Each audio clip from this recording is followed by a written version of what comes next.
Undicesimo minuto del secondo tempo. Gambini rimette la palla in gioco dalla linea laterale sulla destra, raccoglie la palla a Trezza, si libera di un avversario e dal limite mette la sfera in aria.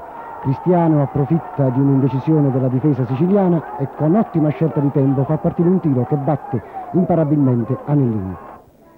1-0 per il Matera.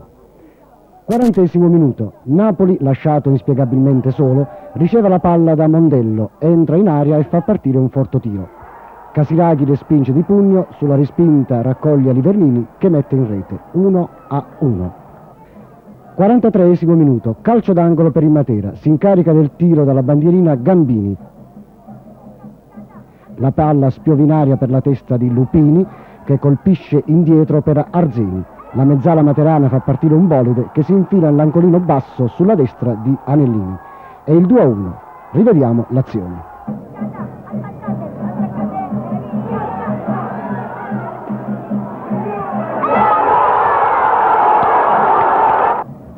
Una vittoria del Matera, la seconda consecutiva, tutto sommato meritata, anche se la gara, specie nel primo tempo, non ha fatto vedere granché. Nella prima parte dell'incontro, infatti, poche le azioni di rilievo e quasi nessun pericolo per i due portieri. Il gioco si è svolto prevalentemente a centrocampo con superiorità delle difese sugli attacchi. Solo un gran tiro di Puleo al 10° minuto che colpisce la traversa ed un tiro di Livernini al 23° ben controllato da Casiraghi ha rotto la monotonia di una gara iniziata all'insegna della non aggressione. Nella ripresa tutte le cose migliori. Parte di slancio il Matera, dal 5° minuto ha la possibilità di passare in vantaggio con Sorrentino, ma il tiro della mezzala viene deviato in extremis con la punta delle dita dall'estremo difensore siciliano. Insistono i padroni di casa e all'11° vanno in gol con Cristiano. Al 16° lo stesso Cristiano ha la possibilità di raddoppiare, ma il suo tiro si perde sull'esterno della rete. Minuto dopo Giorgieri sostituisce Longo ed il Messina aumenta la sua spinta offensiva nel disperato tentativo di raggiungere il pareggio.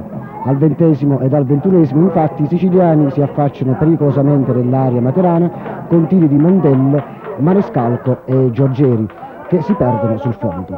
Intanto in campo serpeggia un po' di nervosismo e l'arbitro è costretto ad ammonire Sciacoviello al 20° ed al 26° Giobbio.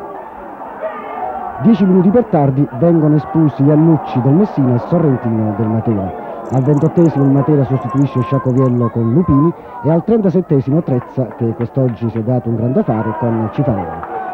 Al 40° e al 43° gli altri due gol di Livernini prima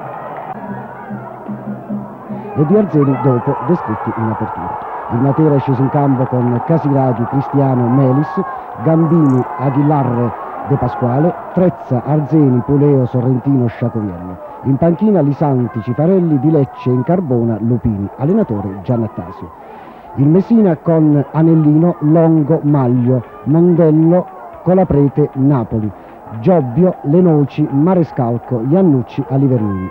In panchina Previti, Oteri, Giorgieri, Belardi, Ameli, allenatore Ballarò. Ha diretto l'incontro il signor Ronchetti di Modena, gli angoli sono stati 8-2 per il Matera.